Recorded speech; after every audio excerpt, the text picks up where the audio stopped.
Bonjour à toutes et tous et merci d'avoir répondu présent à cette invitation pour ce grand débat sur une thématique qui est forcément liée à la thématique générale du SPACE cette année. Le thème de cette année, vous l'avez compris, c'est l'énergie. Et donc le thème que nous avons retenu, c'est la production d'énergie agricole. Quelle acceptabilité sociétale ? C'est une vraie question, un vrai sujet. Je vais vous présenter le plateau, nos conférenciers. Alors attendez, donc moi je vais faire tout debout. Alors effectivement, je n'avais pas compté qu'il manquait un siège. Mais quand on est animateur, il faut être agile. Donc alors voilà, chacun nos papiers, Monsieur Laurel, et c'est parti. Alors, ce grand débat, la thématique, je viens de vous la présenter, il est organisé par 3 associations complémentaires, enfin structures complémentaires. Et donc on va commencer donc par Agriculteurs de Bretagne, Dominique Gauthier, sa présidente. Dominique, est-ce que vous pouvez nous expliquer ce qu'est Agriculteurs de Bretagne, l'association, ce que vous faites? Voilà, bonjour à tous et merci pour votre participation à ce grand débat. Donc, Agriculteurs de Bretagne, c'est une association d'agriculteurs qui veulent communiquer positivement sur leur métier. On regroupe environ 3400 adhérents individuels et sympathisants, également 170 entreprises partenaires, et on a aussi également le soutien de certaines collectivités. Donc, avec tout cet engagement, on arrive à mettre en place des actions auprès du grand public. C'est vraiment ça notre objectif, de parler au grand public de nos métiers agricoles, de leur expliquer ce que l'on fait dans nos fermes et de manière... on a l'habitude de dire le circuit court du dialogue envers le grand public, de l'agriculteur vers le grand public sans filtre. Donc voilà, en gros, l'association Agriculteurs de Bretagne. Merci Dominique. Donc la présentation de la structure Agriculteurs de Bretagne. Autre co-organisateur, donc le CIRPA, Sébastien. Donc Sébastien Evin, son président. Sébastien, est-ce que tu peux nous expliquer ce qu'est le CIRPA ? S'il y a des gens qui ne le connaissent pas encore, ce qui serait décevant. Mais... Non, soyons modestes. Le CIRPA, c'est une association qui a 120 ans, qui est l'association des communicants des structures agricoles. Donc il y a des coopératives, négociants, instituts techniques, Agriculteurs de Bretagne en fait partie. Et donc tout l'objectif est de travailler sur la valorisation du secteur agricole et d'anticiper les risques de réputation. Et nous sommes très heureux de travailler ici pour justement réfléchir à comment communiquer sur ces enjeux, sur cette transformation de la mission initiale de l'agriculture. Merci Sébastien. Alors, 3e structure organisatrice, c'est le SPACE, qui nous accueille, je dirais, au sens large. Alors, vous pouvez imaginer que l'équipe est pas mal mobilisée. Donc, le SPACE qui est représenté dans ce projet par 2 personnes. Anne-Marie Kemener, qui est la déléguée générale du SPACE, et Chloé Letellier, qui s'occupe de la communication du salon. Donc ce sont les 2 personnes qui sont dans le projet avec nous et qui sont impliquées depuis le début, c'est-à-dire le choix de la thématique, qui se fait en général janvier-février, et puis après, trouver les intervenants, toutes ces réunions qu'on a pour préparer ce grand débat. Voilà. On va démarrer, et avant de vraiment poser ces premières questions, proposer les jalons, je vais vous présenter les personnes que vous avez devant vous, et donc vous allez voir avec des points de vue très complémentaires. Alors, dans l'ordre alphabétique, oui, plus ou moins. Monsieur Letué, Stéphane, devant moi, Monsieur Letué, donc, qui est directeur de la coopérative des fermiers de Janzé, et qui a une autre casquette, et c'est à ce titre-là qu'il est présent, directeur d'un site de méthanisation qui s'appelle Enerfé. Alors, Enerfé, vous le voyez indiqué avec le petit jeu de mots par rapport à la région, enfin la communauté de communes à laquelle vous appartenez. Et puis, dernière chose peut-être à expliquer aussi pour Monsieur Letué, il est le secrétaire général du syndicat national des labels avicoles français. Synalaf, et donc à la fois le bio, le label rouge, donc tous ces labels liés à la filière avicole. Alors, les fermiers de Janzé, et puis donc la marque Les Poulets de Janzé, c'est une organisation qui regroupe 150 éleveurs, plutôt des structures de type familial, 400 poulaillers, 5% de la production de volailles label rouge en France et 0,7% de la production de volailles, toutes appellations ou tous secteurs confondus, avec des ventes qui sont principalement en Bretagne à 70%, région parisienne 15%, puis le reste de la France 15%. Monsieur Letué, donc, qui nous parlera de son expérience d'unité de méthanisation. Monsieur Jean-François Levrel, juste devant moi, donc je vais m'écarter pour qu'on puisse vous voir en évitant qu'il y ait du Larsen. Donc Monsieur Levrel appartient à une OP qui s'appelle Solaren. Donc il produit des tomates au sein de cette coopérative. Et puis, alors il va nous expliquer, hein, il a un lien assez fort avec une unité de méthanisation, mais il va nous détailler un peu ça. Et cette exploitation qu'il a, il l'a avec son frère, hein, donc aussi une logique familiale. Et en plus des tomates, ils ont une activité historique concernant la volaille. Alors, au sein de Solaren, il est administrateur, donc très impliqué dans la coopérative. Point de vue donc de deux structures qui ont expérimenté les unités de méthanisation. Madame Le Callennec, donc, qui est maire de Vitré, présidente de Vitré Communauté et conseillère régionale. Et Madame Le Callennec va nous apporter le regard politique d'un élu local, comment le politique est impliqué, quel est son rôle, quel est le rôle qu'il peut jouer. Elle va nous parler de son expérience multiple, puisqu'elle a été impliquée dans plusieurs projets. Et elle va nous l'expliquer, elle est sur un territoire rural, donc forcément très attachée à tout ce qui a trait, de près ou de loin, à l'agriculture. Monsieur Trubert, François, donc qui est agriculteur méthaniseur à Gévesey, donc au nord de Rennes, et qui lui est dans la production de vaches laitières, 50 vaches laitières, et également des volailles de chair, avec 2000 m², et puis des cultures, notamment pour nourrir son élevage. Monsieur Trubert donc, va nous parler de son expérience, mais il a aussi un mandat. Il est donc très impliqué au sein de l'association des méthaniseurs français et la déclinaison bretonne, l'association des méthaniseurs bretons. Donc il va nous parler à la fois de son expérience, de ce qu'il a mis en place, mais aussi de l'approche développée par ces associations concernant la méthanisation. Au bout, Monsieur Ruurt van Schaik, vous m'excuserez pour la prononciation, hein, Ruurt, je le fais au mieux, donc qui est hollandais, parce que nous avions à cœur d'avoir le regard d'un autre pays. Est-ce que ça se passe pareil aux Pays-Bas qu'en France? Est-ce qu'on est confronté aux mêmes discussions, au même contexte politique, aux mêmes réglementations?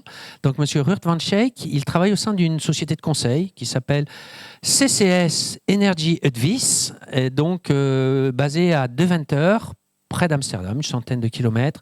Et c'est une structure à taille humaine aussi, puisqu'ils sont 12 personnes.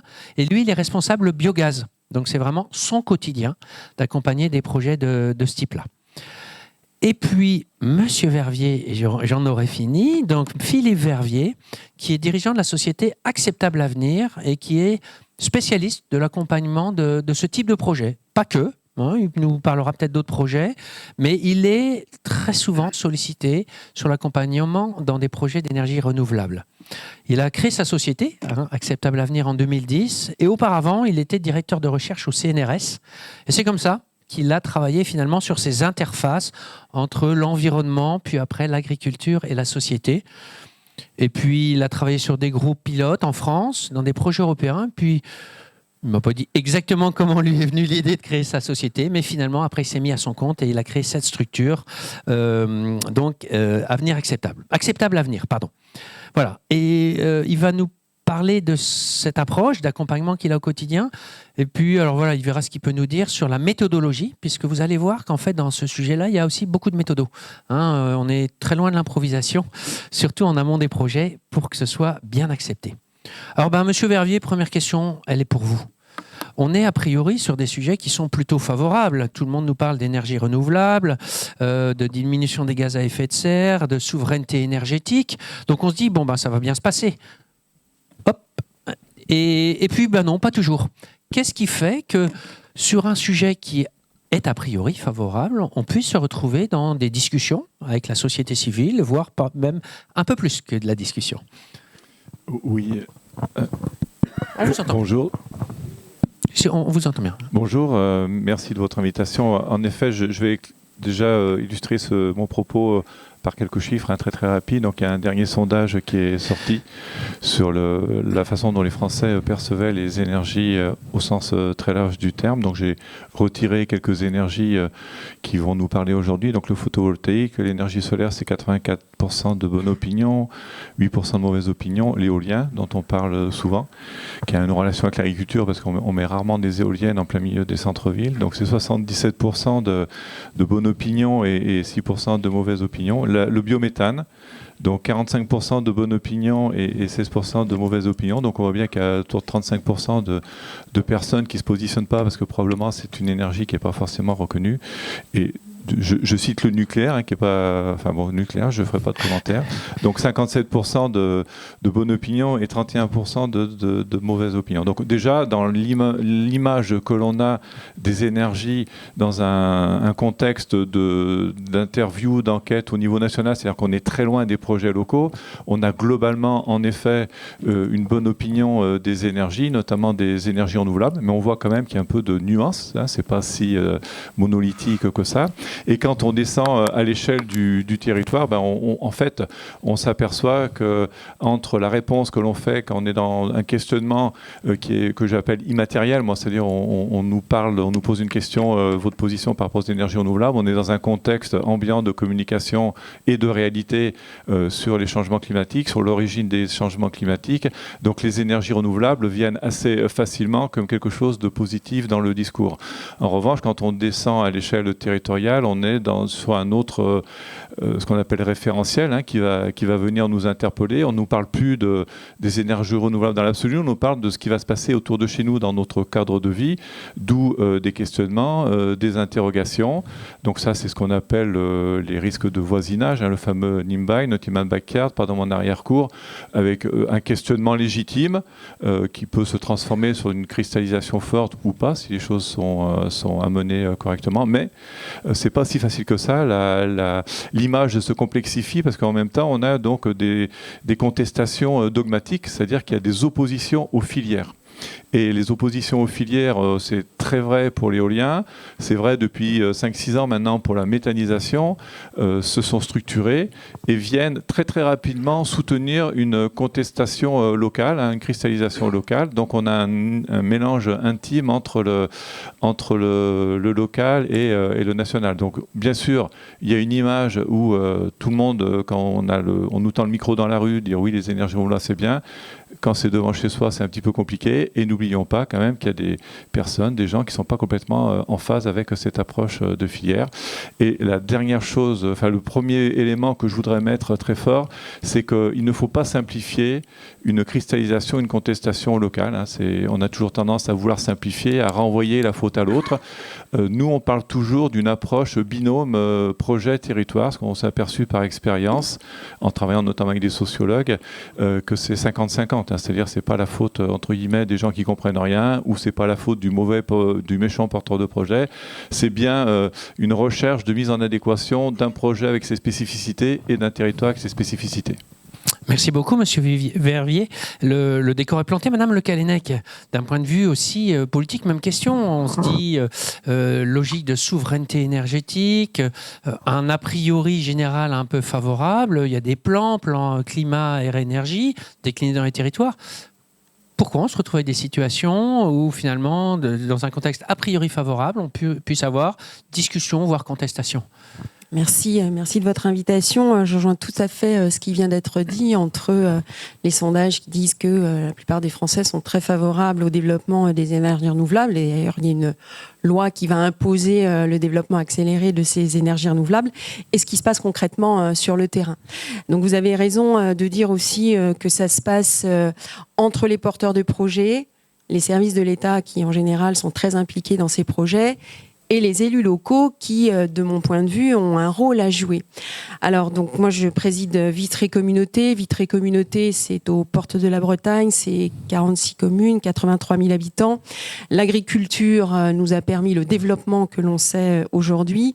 On parle d'agriculture et d'agroalimentaire. Hein. Je n'oublie jamais que chez nous, la force de notre économie, elle repose sur ces deux piliers. C'est 6% de notre richesse, entre guillemets, c'est plus de 1000 exploitations, c'est donc 2000 emplois directs. Donc pour nous, l'agriculture doit être aujourd'hui soutenue. C'est ce que souhaitent les élus de Vitré Communauté. Nous avons un projet de territoire dans lequel nous avons été très clairs sur ce que nous souhaitons faire pour maintenir et développer l'agriculture. Nous avons un plan climat, air, énergie territorial dans lequel nous nous engageons sur des objectifs très clairs en matière de baisse des gaz à effet de serre. Et souvent, l'agriculture est montrée du doigt sur les gaz à effet de serre, avec les transports et le logement en particulier. Et donc, nous nous engageons auprès des porteurs de projets. Avec une conviction, parce que c'est important, je pense que les élus soient au clair sur ce qu'ils souhaitent. Donc, soutien à l'agriculture. Et dans nos convictions, puisqu'on en a beaucoup parlé entre nous, il y a l'idée de soutenir tout ce qui concourt à l'économie, en fait, et l'autonomie énergétique des exploitations. Jusque-là, ça va, entre guillemets. Tout ce qui est autoconsommation, ça passe. Et j'ai envie de dire, c'est accepté, y compris par les voisins. Là où c'est plus compliqué, c'est quand on commence à nous dire que, par exemple, dans la méthanisation, on va mettre plus de 15% de ce qui est autorisé et qu'on va commencer à produire du maïs pour mettre dans le méthaniseur. Là, déjà, c'est plus accepté au niveau local.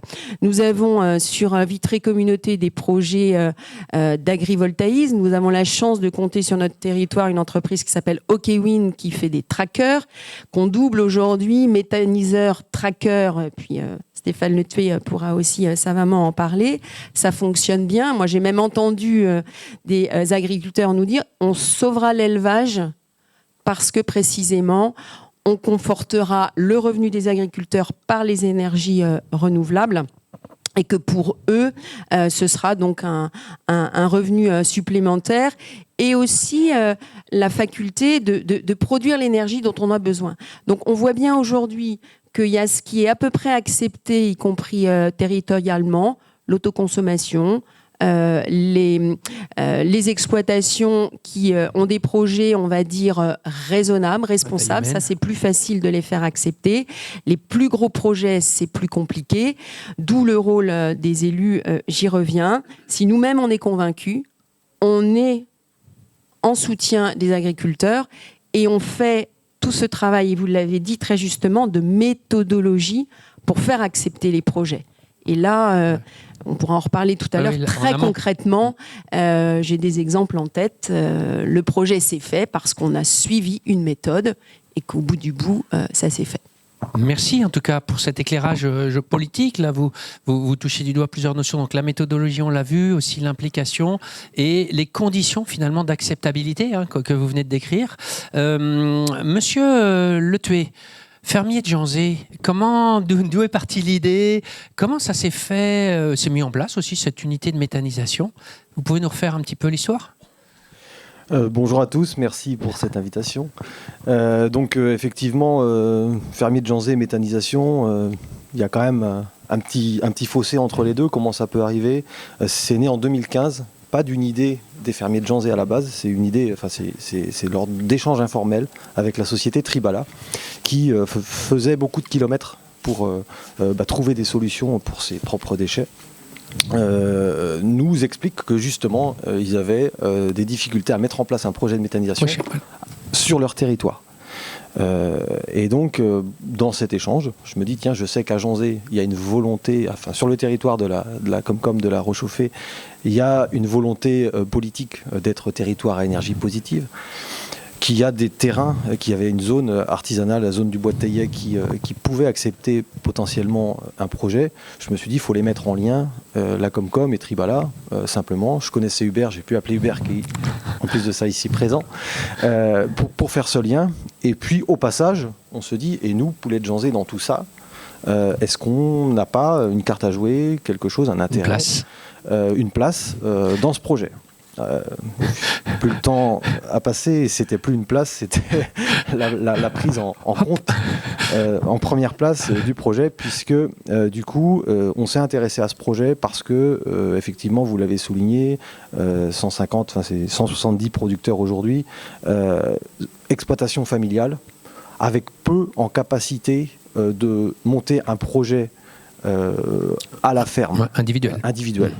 Donc on s'est dit projet collectif parce que certains, avec l'emprise du foncier, pourraient avoir des difficultés et on a entendu parfois à des moments des agriculteurs qui nous disent moi je vais être obligé d'arrêter mon poulailler parce qu'il y a une emprise foncière, je vais plus pouvoir avoir suffisamment de plans d'épandage, donc il faut que je trouve des solutions.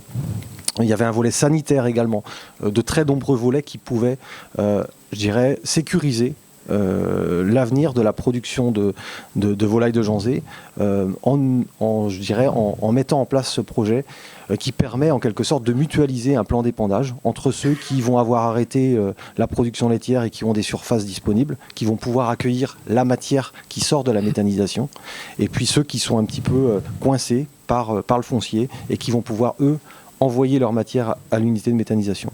Et tout ça avec une gestion et une volonté de gérer le sanitaire le mieux possible. Donc, une fois qu'on se dit, voilà, on a peut-être notre place dans ce projet, on se dit, là, c'est quand même un peu dangereux.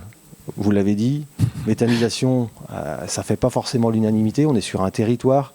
On sait que globalement, c'est plutôt vu positivement, mais attention au risque, même pour l'image du poulet de Janzé, de lier méthanisation et poulet de Janzé, là, il ne faut pas se tromper, quoi. Pour la marque, l'impact sur la marque. Pour la marque. Et donc, assez rapidement, donc, en lien avec les élus, on savait que sur le territoire, on avait globalement des élus qui étaient favorables, enfin on l'a su assez rapidement, puisque dans les mois qui ont suivi, on a bien vu la volonté globalement de la Comcom et des élus du territoire de porter le projet. Et on s'est dit, voilà, il faut qu'on se fasse accompagner. Et c'est ce qu'on a fait avec une société qui nous a accompagnés dès le début du projet. Et je pense que j'y reviendrai. Oui, tout à fait. La méthodo. Hein, voilà, ouais. La fameuse méthodo en amont.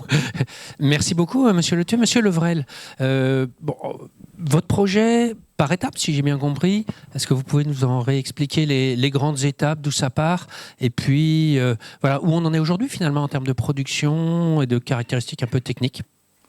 Bonjour à toutes et à tous.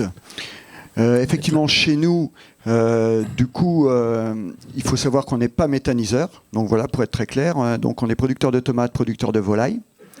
Ce qui peut expliquer l'histoire, c'est l'historique qui a été mené. Donc on a démarré avec mon frère, comme ça avait été cité au début, en production volaille chair. Rapidement, on s'est confronté au problème de ZES, effectivement. On a dû exporter donc le fumier après compostage, et pour nous, c'était pas forcément une solution viable. Avec Copagri Bretagne à l'époque, aujourd'hui Eureden, et la COP fédérée du Québec, on a développé un prototype de chaudière de fumier de volaille. D'autres l'ont fait.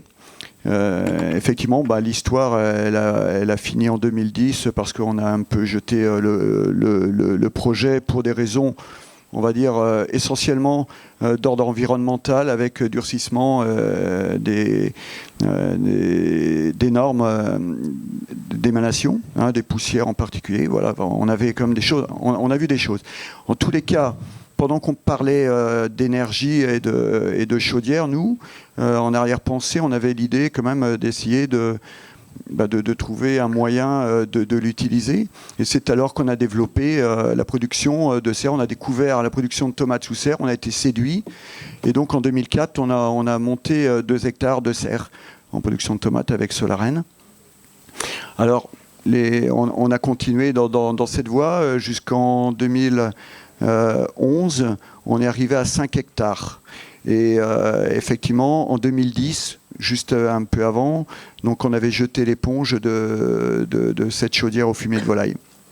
Donc 2011, c'était un point clé où effectivement les choses tombaient. Et c'est là qu'on a discuté, on a eu l'occasion de discuter avec le groupe Volvé, qui avait déjà un projet sur la région de Montauban.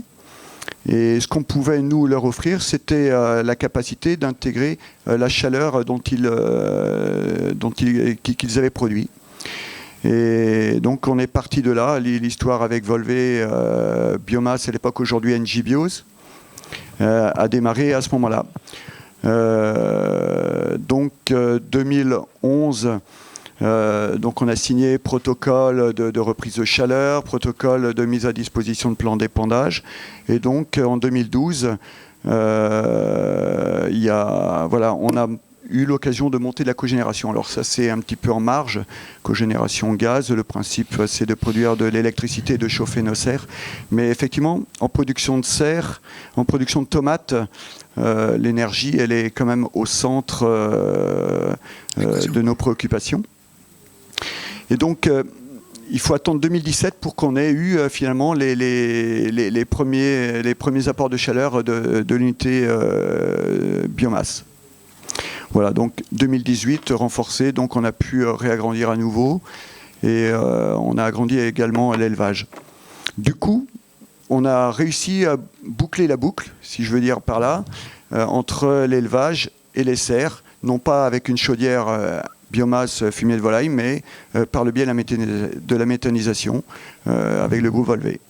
Donc concrètement, aujourd'hui, on produit à peu près 2000 tonnes de fumier de volaille pour l'unité Volvé et également tous nos déchets de feuilles, de tomates, à raison de 1000 tonnes. Donc on est petit sur une capacité de 35 000 tonnes. Donc on récupère néanmoins toute la chaleur résiduelle parce que dans leur process, ils utilisent déjà une partie de la première chaleur et nous on récupère tout le reste, ce qui représente à peu près 750 kW de thermique de puissance. Donc pour parler de l'unité qui est chez nous, elle est enclavée derrière les serres. Elle représente 35 000 tonnes de produits entrants, principalement des coproduits agricoles, également des produits d'industrie agroalimentaire, de la paille et puis quelques divers produits. Et la particularité, peut-être, c'est qu'elle n'utilise pas du tout de maïs en silage. Voilà. C'est peut-être une des conditions, puisque ce qu'on voit déjà pointer le bout de son nez, c'est que finalement le rejet de la société française, des citoyens, porte surtout sur l'utilisation de production agricole à finalité énergétique. C'est vraiment ça qui est rejeté. Après, sur les déchets, on l'a vu, mais et c'est pour ça que voilà, on nous parle souvent des exemples à la bavaroise qu'on veut éviter en France, où on va produire du maïs pour des unités de méthanisation. Monsieur Levrel, votre projet, il est... Monsieur Trubert, excusez-moi. Votre projet, il y a à la fois des choses communes et différentes. Est-ce que ce qu'on voit déjà, finalement, parce qu'il y a aussi souvent cette question opposition et énergie production agricole, est-ce que vous pouvez nous expliquer dans votre projet, finalement, comment la méthanisation s'inscrit par rapport à la production agricole, puisqu'elle a amené à la production agricole, finalement, puisque ça a bénéficié, les deux se sont co-construits, co-nourris, je ne sais pas comment on doit dire. Oui, bonjour à tous. Du coup, mon projet était un peu différent à l'origine. C'était clairement un ras-le-bol du métier, trop de travail. J'avais donc vache laitière. Moi, je suis installé en 98 avec mes parents, donc plus mon oncle. Donc on était 4 sur l'exploitation, donc ça se passait relativement bien. Mes parents sont partis en retraite, mon oncle est parti en retraite. Je me suis retrouvé seul avec un salarié, avec une cinquantaine de vaches à traire, plus 2000 m² de volailles et 100 hectares à peu près. Donc du coup, au fil du temps, ça devient très dur à gérer. Quand on a des amis qui font 35 heures et qui partent en week-end régulièrement, à un moment on en a ras-le-bol et on se dit c'est bon, c'est plus possible, quoi. Surtout pour gagner des misères, avec un prix des produits agricoles qui fluctuait vachement, avec un prix on a mis la méthanisation en 2011, avec un prix du lait qui n'était pas exceptionnel. On se dit mais bosser autant que ça pour rien, quoi, ça sert à rien, quoi. Et j'étais persuadé que dans les effluents d'élevage, on avait autre chose que juste les épandre sur les terres. Un gisement. Un gisement, voilà. Voilà, donc j'ai cherché beaucoup, j'avais essayé le compost, récupérer la chaleur du compost, et puis voilà, mais après c'était pas intéressant, et du coup en cherchant un peu sur internet dès 2006-2007 a germé effectivement la méthanisation. Il y a eu un contrat BG6 qui est arrivé en France, qui permettait de vendre du courant, obligation d'achat, donc ça permet de construire un business plan avec un prix en face. Du coup, j'ai commencé à chercher, à regarder, à aller visiter en Allemagne un peu ce qui se faisait. Et puis, voilà, ça a cheminé. J'ai aussi fait une formation pour bien connaître les tenants et les aboutissants. Et au bout d'un moment, je me suis aperçu que il fallait absolument que je garde l'élevage sur la ferme pour avoir que mon projet aille jusqu'au bout. Donc la méthanisation m'a permis d'avoir un deuxième salarié, d'investir aussi dans un robot de traite, et du coup ça a fortement enlevé la pression sur le travail. Ça a amené aussi un peu de trésorerie, et du coup moins de stress du coup au niveau du travail, quoi. Donc un vrai pari au moment où vous vous êtes lancé, et puis finalement des bénéfices induits par rapport à ce que vous dites. Et sur les productions, que ce soit production végétale, le digesta, est-ce que finalement vous avez bâti un écosystème un peu plus vertueux en faisant comme ça, en utilisant les bienfaits de la méthanisation? Voilà, ce que je vous disais au début, c'est effectivement monter une unité de méthanisation, donc un autre atelier. Avant, il y avait effectivement l'atelier volaille qui était indépendant, l'atelier lait qui était indépendant et l'atelier culture, quoi. Le fait d'avoir intégré la méthanisation au cœur de l'exploitation, il s'est créé une synergie entre toute l'exploitation, puisque le lisier des vaches laitières alimente le digesteur, et à côté, je sèche de la luzerne grâce à la chaleur de la cogénération, qui permet de nourrir mes vaches avec de la luzerne séchée, donc avoir acheter moins de protéines pour nourrir mes vaches. Le fumier de volaille alimente le digesteur, et toute la chaleur du méthaniseur chauffe les poulaillers. Donc depuis 2011, je n'ai pas du tout consommé de gaz, quoi.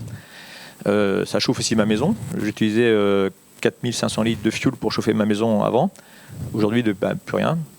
Donc voilà.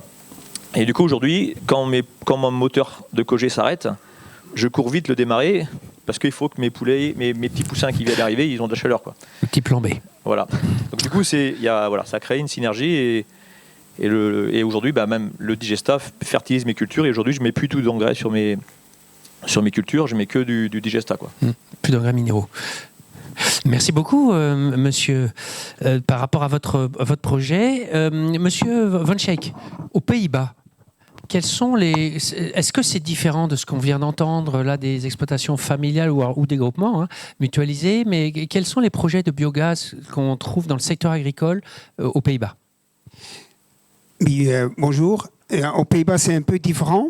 D'abord, il y a deux types des installations. Ces installations en grande échelle. Je parle de 200 000 jusqu'à 1 million de déchets qui sont traités. 200 000 à 1 million de tonnes de déchets? De déchets, de lisiers et de coproduits. Ça, c'est des installations qui sont très difficiles maintenant à démarrer parce qu'il y a beaucoup d'opposition. Et l'autre côté, il y a aussi, on appelle ça des installations de monomenure. Ce n'est pas le coproduit, et c'est des petites installations qui sont sur la ferme. Et là, chaque paysan a sa propre installation de biométhanisation. Et le biogaz est traité soit dans l'industrie directe ou soit dans une installation de valorisation de biogaz. D'accord.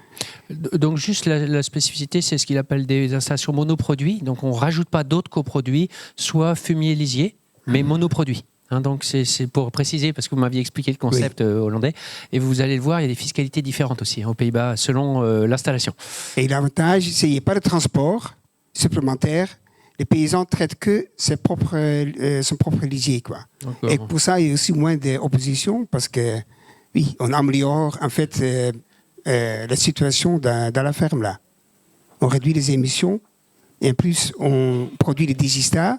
Et comme ça, on peut aussi réduire l'utilisation des engrais, comme dit monsieur aussi là. D'accord. Le même type de bénéfice finalement qu'on voit. Alors, ce qu'on voit, est-ce qu'il y a des oppositions? Alors, quand vous disiez ça, est-ce que vous parliez des gros projets, mais est-ce que sur les projets familiaux, enfin individuels, il y a aussi des oppositions aux Pays-Bas? Il peut y avoir. Au début, les gens ont toujours très peur. Parce qu'ils voient que déjà les camions arrivés, ils voient des problèmes d'odeur et tout ça. Mais quand on explique aux gens ce qu'on fait, et en plus, quand on va visiter les gens déjà des installations réalisées, et les digestats sont moins que le lisier, là, il n'y a pas beaucoup d'opposition. Vous disiez que les voisins, ils étendaient même le linge, pour vous dire... Oui, c'est ça. Oui, c'est bien ça, qui est un indicateur pour finalement dire c'est accepté, quoi. Oui. Mais ça, c'est sur vraiment des installations individuelles chez les paysans, pas de coproduits. Ça, c'est important. Donc on va être plutôt sur ce type de projet dans le débat qu'on a aujourd'hui. Oui. Donc finalement assez proche, on voit, hein, dans la logique en tout cas. Alors, vous avez commencé à en parler en amont. Hein, les gens peuvent être a priori un peu contre. En termes de concertation, comment est-ce que vous avez procédé, hein? Monsieur Le Thuet, vous avez dit... Bon, c'était tribala, on se demandait un petit peu comment on allait faire. Vous m'avez dit au début on était un peu sur le côté, puis on est venu complètement dans le projet. C'est quoi votre enseignement par rapport à cette méthode de concertation en amont que Madame Le Callennec a un petit peu esquissé tout à l'heure? Comment on fait finalement en amont du projet pour ces concertations, ce qu'on appelle concertations? Alors, déjà, avant d'entamer la concertation, je pense qu'il faut repréciser ça, et moi je ne l'ai pas forcément précisé sur notre projet, il faut quand même avoir un projet qui a du sens. Il faut que l'histoire, on est quand même plus à l'aise avec quelque chose qui est cohérent sur un territoire, qui apporte réellement un bénéfice au territoire, aux agriculteurs. Donc sur notre projet, déjà, la valeur, par exemple, elle reste sur le territoire, ce sont les agriculteurs avec la coopérative qui sont actionnaires.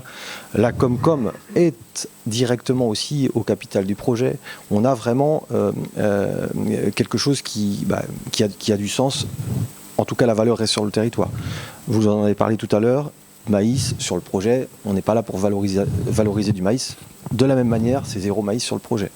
C'est les exploitations familiales qui vont apporter la matière. Et ça, c'est vraiment important d'être capable de raconter une histoire qui a du sens et de ne pas avoir besoin de la déguiser pour que ce soit vendeur, en quelque sorte. Parce que ça aide beaucoup, je dirais, à l'acceptabilité à minima du territoire. Les riverains, ça peut être plus compliqué parce que eux, ils vont potentiellement visualiser les camions, les odeurs, mais par contre, à l'échelle d'un territoire, si le projet a du sens, là, pour ce qui concerne Enerfé, on va alimenter en gaz, entreprise compris, plus de 80% des besoins de la ville de Janzé. Donc effectivement, les Janzéens visualisent concrètement le sens. Et donc, après, effectivement, il faut passer par toutes les étapes. Donc enquête publique, autorisation. Donc on se dit enquête publique, forcément, ça va se savoir, mais il ne faut pas forcément attendre ou se dire qu'il n'y a que quand on est sur un dossier à autorisation qu'il faut communiquer avec ses voisins. Pour moi, qu'on soit une exploitation individuelle ou un collectif un peu plus gros, ça ne change rien. Il faut partager avec son voisin parce que... Donc une approche proactive, il faut aller vers les voisins. Voilà. Donc, par contre, on ne savait pas, nous, c'est pas notre métier, la communication. Donc on s'est rapidement, avec les élus de la Comcom, rapproché d'une société qui s'appelle TACT, donc je pense que c'est des confrères de Monsieur Verviers, et du coup, qui nous ont vraiment donné une méthode et qui nous ont accompagnés même eux directement. Ils ont fait du porte-à-porte pour aller voir les voisins, éviter la réunion publique où nous, naturellement, on a dit bon, on va informer tout le monde. C'est vrai que naturellement, on se dit on va commencer par une réunion publique. Ouais. Non, vous déconseillez, M. Verviers va nous le dire aussi. Je ne sais pas s'il va nous le dire, mais en tout cas... il va nous le dire, je pense. La réunion publique d'entrée sans que personne soit au courant, en fait, vous allez forcément avoir des oppositions naturelles de 2-3 personnes, et puis vous créez l'association dans la salle, en fait, quoi, hein, parce que ceux qui n'avaient pas trop d'avis deviennent avoir un avis, en fait. C'est dommage, mais c'est raté. Faites groupe. Et quand vous avez raté le début, derrière, vous ramez. Et ces petits détails, si vous ne les avez pas compris, donc si vous n'êtes pas accompagné, parce que naturellement, vous voulez bien faire... C'est un peu contre-intuitif, oui. C'est un peu contre-intuitif. Mais du coup, il y a plein de petites choses qu'il faut faire. Donc là, on sait qu'ils ont fait du porte-à-porte, sans qu'on soit complètement, informés de la manière dont ils allaient faire. Mais en tout cas, derrière, ils vont détecter déjà qui va être opposé, naturellement opposé, avant même de discuter, et puis qui est très ouvert. Et la plupart des gens sont quand même très ouverts. Hein, vous avez 80-90% des gens qui vont être ouverts et qui ont besoin de comprendre, besoin de voir. Et donc, en ayant justement, en appliquant une méthode assez ouverte, eh bien, on se rend compte qu'on réussit à avancer. Et derrière viennent les rencontres avec là où on peut organiser des réunions, mais déjà, le sujet a été mis un peu plus ciblé. Voilà. Et donc il y a tout un ordre. Donc il y a un ordre, il y a une logique en tout cas dans ce que vous décrivez. Merci beaucoup Monsieur Le Thuet. Monsieur Levrel, c'est la même logique que vous avez suivie.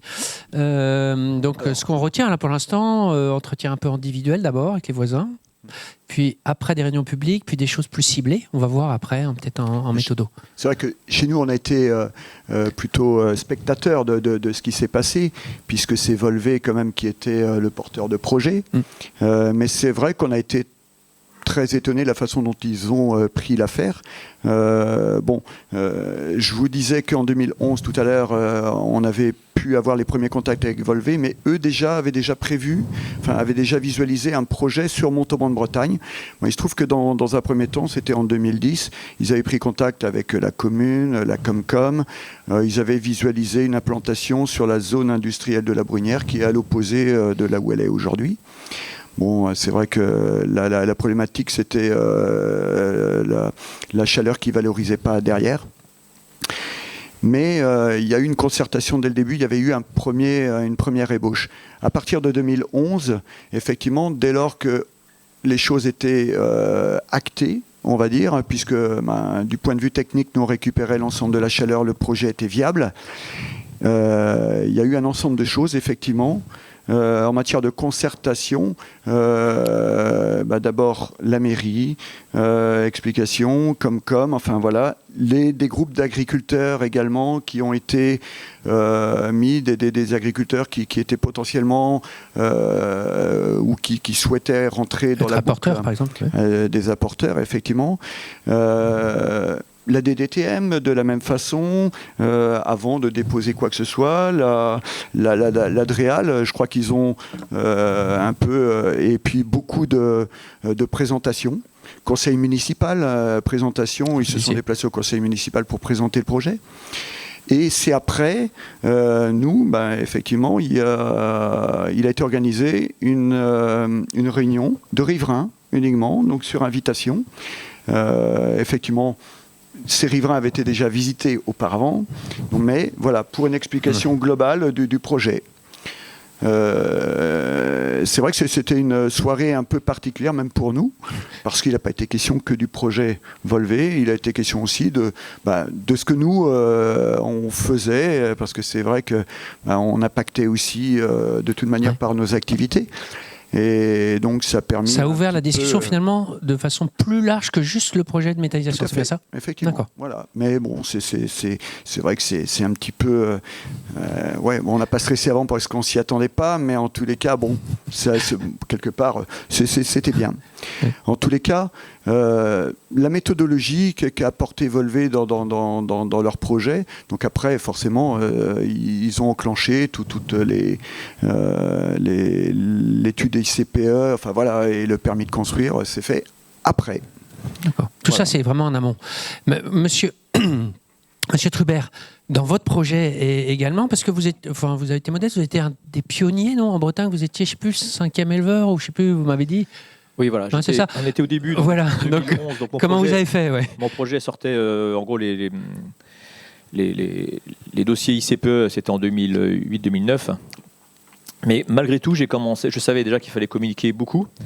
Dès le début, j'ai été voir mes riverains un par un, leur expliquer. J'ai fait un petit film pour expliquer un peu l'étape de la méthanisation. Parce que je suis persuadé que l'ignorance fait peur, quoi. Et plus on connaît le projet, plus on voit un peu comment ça fonctionne, plus on est rassuré. J'ai entendu des choses, ça allait exploser, quoi. Ça allait rayer la carte de ma commune. Tchernobyl, un peu. Ça allait rayer la carte de GFZ, ma commune, si ça explosait, quoi. Et le fait d'avoir des outils, notamment de dire, tiens, il y a plus de gaz de stocker à Carrefour Market que sur mon installation, quoi. Moi, je suis en zone ATEX, Carrefour n'est pas en zone ATEX. Avec des explications comme ça, du coup, on rassure les gens, quoi. Et donc, j'ai fait un petit film, j'étais voir mes riverains. Après, j'ai présenté le dossier au conseil municipal, en présentant tout ça, avec des étapes bien précises pour bien. Mais du coup, j'ai pas eu du tout d'opposants ou de problème à ce moment-là, quoi. Très bien. Donc finalement, ça confirme tout ce que vous êtes en train de dire. Monsieur Verviers, vous qui accompagnez au quotidien des projets comme ça, est-ce que vous pouvez nous expliciter ou peut-être compléter ce qui vient d'être dit avec une méthodo, alors ce terme horrible en français, de partie prenante, par qui on commence, qui on va voir, et finalement sous quel angle on aborde les projets, tout ce travail que vous faites en amont, parce qu'on l'a vu, tout ce que vous nous avez décrit, c'était avant l'enquête publique en fait. Oui, je vais me permettre mon propos de deux parties. Oui, allez-y. La première, c'est je vais un peu conceptualiser ce que c'est l'acceptabilité sociale, parce que tout à l'heure, vous posiez la question de pourquoi j'ai créé la société. Dans mon passé de chercheur, j'ai travaillé sur la problématique de conciliation du développement économique agricole et de la protection de l'eau. Donc c'est un vaste sujet. Donc j'ai vu que j'ai vu qu'il y avait des approches à faire, notamment de ce qu'on appelle l'objectivation, hein, donc rassurer les gens, donner des exemples, et que les experts dans des sujets complexes avaient un rôle important à jouer. Donc je me qualifiais comme expert à l'époque et je voyais bien qu'on était mal positionné. Donc le projet européen a permis de voir qu'il fallait faire des démarches dites inversées, c'est-à-dire qu'il faut éviter de jeter à la face des gens des vérités, même si elles sont vérifiées d'un point de vue scientifique, technique, et accepter que dans un premier temps, on ait de l'émotion, on ait des peurs, on ait des craintes. Alors sur les projets de méthanisation, quand les porteurs de projets sont dans des démarches de sincérité, j'insiste vraiment sur le terme, hein, Monsieur Le Thuy a parlé de projet qui a du sens. Quand on fait un projet, il faut vraiment être dans la sincérité du dialogue, c'est-à-dire si on va voir les gens juste pour histoire de dire qu'on est allé voir les gens, ça ne fonctionnera pas. Si on va voir les gens dans le sens où on est vraiment à l'écoute et qu'on est prêt éventuellement à faire évoluer son projet d'une certaine manière, oui, là on sera dans une démarche où il va y avoir construction de confiance. C'est ça, à mon avis, le point le plus important. J'ajouterais un élément d'information. Sachez, ça on l'a travaillé avec des sociologues, on l'a vu, ça a bien fonctionné, qu'un projet, quand il s'agit de l'acceptabilité, il est vu et perçu, parce qu'on est beaucoup dans des perception, c'est-à-dire les gens vont arriver à un projet, donc ils perçoivent quelque chose, ils n'ont pas forcément des perceptions objectives, mais enfin ils le perçoivent, c'est une réalité, c'est comme ça, on ne peut pas aller contre, ils font référence à ce qui est important pour eux, et quand ils le perçoivent, ils le voient en 3 dimensions, et j'utilise souvent l'image de l'iceberg, c'est-à-dire il y a la dimension dont on a parlé jusqu'à présent, qui est la dimension de c'est quoi le projet d'un point de vue technique, hein, qu'est-ce qu'il va y avoir comme intrant, c'est quoi la puissance, c'est quoi l'occupation sur le foncier.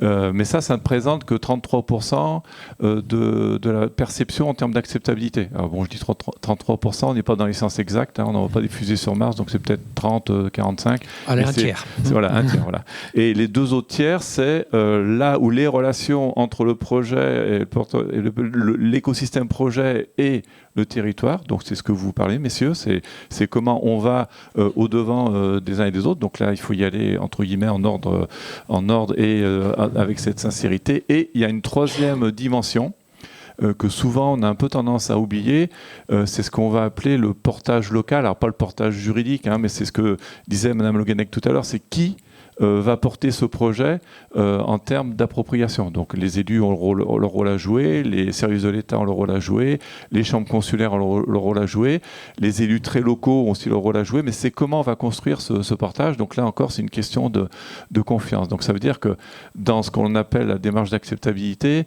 en fin de compte, ce qu'on cherche à faire, c'est construire de la confiance. Alors, dans les autres projets que j'accompagne, qui sont des projets qui arrivent sur un territoire par des développeurs d'énergie renouvelable, ou Veolia qui veut installer une décharge, ou qui veut faire une expérimentation d'arrosage des champs par de la réutilisation des eaux usées traitées, ils sont un peu nouveaux sur le territoire. Donc, quand je leur dis faites attention à la confiance, ils entendent. Quand un agriculteur est là depuis plusieurs générations sur son territoire, on commence à lui dire faites attention à la confiance. Ben, il va dire mais il n'y a pas de sujet, je discute avec mes voisins tous les jours, je vois mon maire tous les jours, on se salue, tout va bien. Oui, mais quand on devient porteur de projet, surtout un projet à connotation industrielle, hein, même si ce n'est pas de la grosse industrie, on change complètement de casquette et on est perçu complètement différemment. Et là, les choses vont vraiment changer. Donc, on pense être en confiance, on pense avoir la confiance des autres, et ça ne fonctionne pas. Donc, quand monsieur disait tout à l'heure, on est allé expliquer qu'il y avait la zone de Carrefour, il y avait plus de stockage de gaz que chez nous. Ben ça fonctionne si les personnes avec lesquelles vous parlez ont confiance en vous. Donc, a priori, ça marchait, donc très très bien.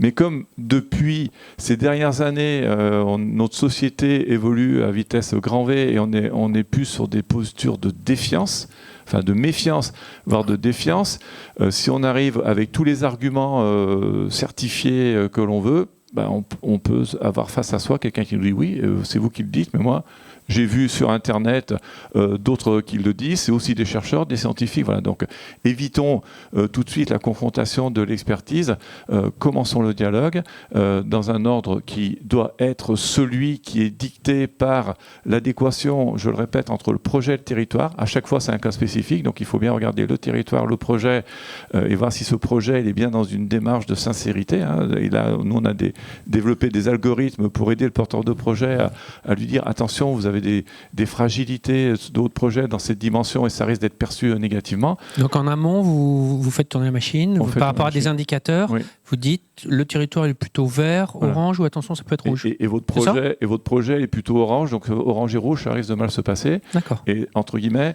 on est sur des probabilités, c'est-à-dire c'est pas une mauvaise volonté du porteur de projet, c'est pas le fait que le territoire, c'est des gens qui sont pas forcément intelligents. Non, c'est une constatation. On constate et on aide le porteur de projet. Toutes les démarches, messieurs, que vous avez entrepris, vous avez mis tous les ingrédients. Maintenant, la difficulté, c'est les ingrédients, on les connaît à peu près tous. C'est dans quel ordre on les met pour que ça soit bien en réponse à cette rencontre entre le projet et le territoire.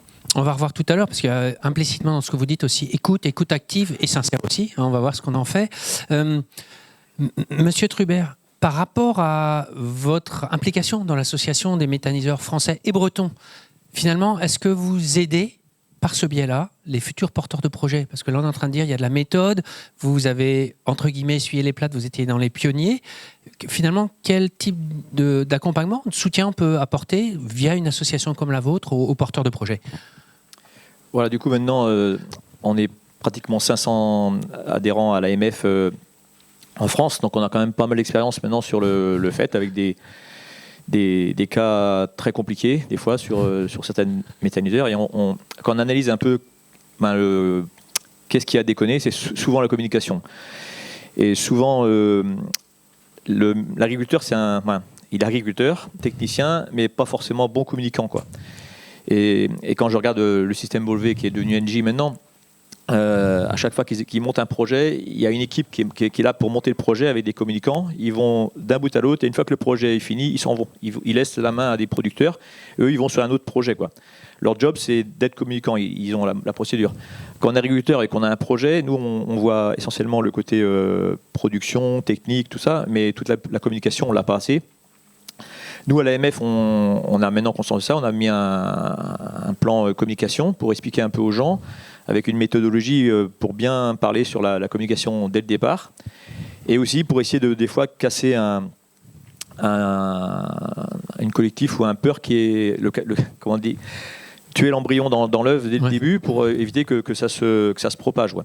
Et voilà, ça c'est très important, et essayer d'embarquer les gens autour de nous et même les opposants dans notre aventure. Dès le début. Ouais.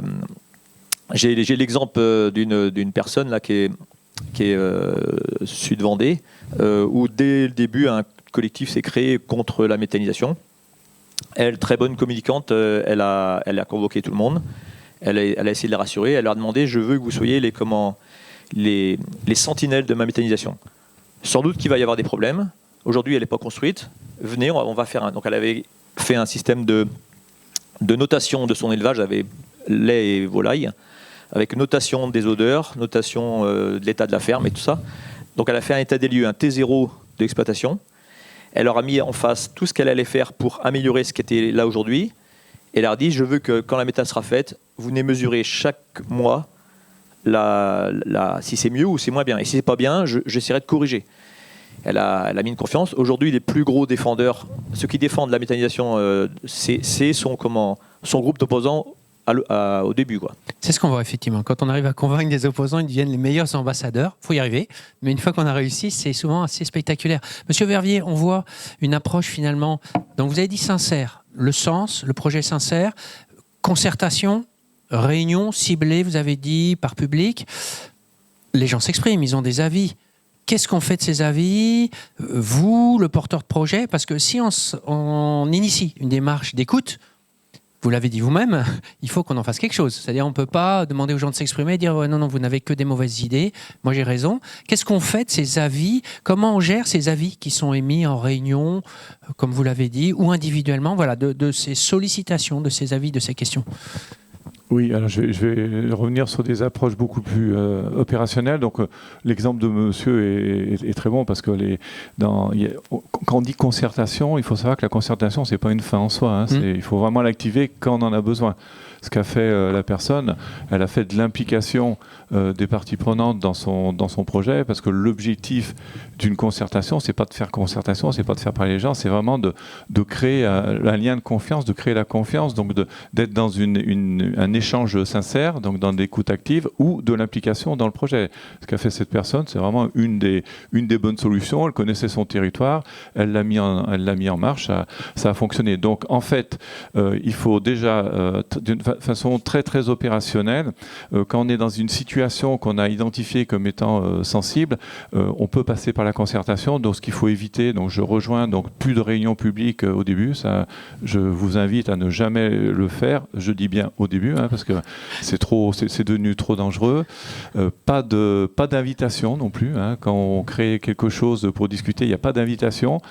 Ça a fonctionné, ça fonctionne plus, parce que quand on invite, on oublie obligatoirement quelqu'un, et si on oublie quelqu'un, on va oublier la mauvaise personne ou la mauvaise association, la mauvaise fédération, et après les gens vont attaquer le projet, pas sur la technicité, mais on va attaquer le projet sur le fait qu'il n'est pas dans l'écoute active. Voilà, donc pas de réunion publique au début, vraiment une écoute sincère. Alors ça veut dire quoi?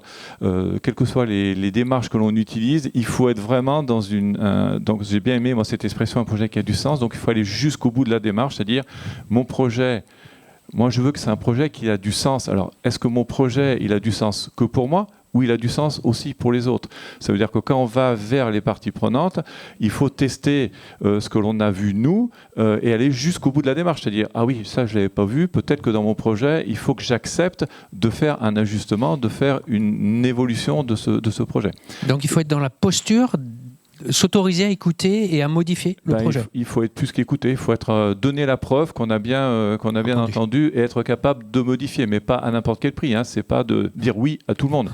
Il faut mettre en place des dispositifs qui permettent d'avoir une écoute exhaustive, de faire la démonstration qu'on a bien tout entendu et que chaque fois qu'on va dire oui, ça, on peut le faire, d'apporter les éléments qui montrent que pourquoi on le faire et qu'on ne peut pas le faire de la même façon. Et ça, c'est vrai. Pas que pour les citoyens, c'est vrai pour les services de l'État, c'est vrai pour les élus, c'est vrai pour tous les acteurs, parce que les élus et les services de l'État, n'oublions pas que ce sont aussi des habitants et que chaque fois qu'ils font leur métier, ils ont la double casquette de savoir, moi je suis élu, je suis service de l'État, mais je suis aussi habitant. Et les élus, quand il y a des élus qui sont dans des petites communes rurales, très rurales, c'est souvent là qu'on a des projets de méta ou d'agri-PV. Hein. Pensons bien à l'agri-PV, ça va nous arriver dessus, et ça va être encore plus compliqué. Les élus sont à portée de baffe, hein, comme disait l'autre. Donc ceux-là, il faut vraiment les sécuriser. Donc c'est-à-dire que s'ils voient qu'ils ont affaire à un porteur de projet qui est dans cette sincérité, ça les rassure, et eux, ils ont un discours qui est complètement différent avec leurs administrés. Ils ont dit, bon, ils dialoguent, attendons la fin du dialogue, on verra bien les choses, comment elles vont évoluer. Si c'est quelqu'un qui dialogue pour dialoguer, et puis qui, en fin de compte, au fond de lui, pense, je vais rien changer, ça va vite s'entendre, ça va vite se voir, quoi. Donc, ça va être compliqué. Voilà. Madame Le Callennec, le rôle du politique, finalement, vous nous dites, nous on y croit, on est convaincus. Est-ce que vous avez aussi des citoyens de la commune qui viennent vous voir? C'est-à-dire, ils ne vont pas se plaindre auprès du porteur de projet, mais on entend souvent l'homme politique qui entend, écoute beaucoup de choses, de doléances locales. Comment vous gérez ça? Quelle est pour vous la place du politique, l'élu local, mais on a fait aussi le lien avec les services de l'État?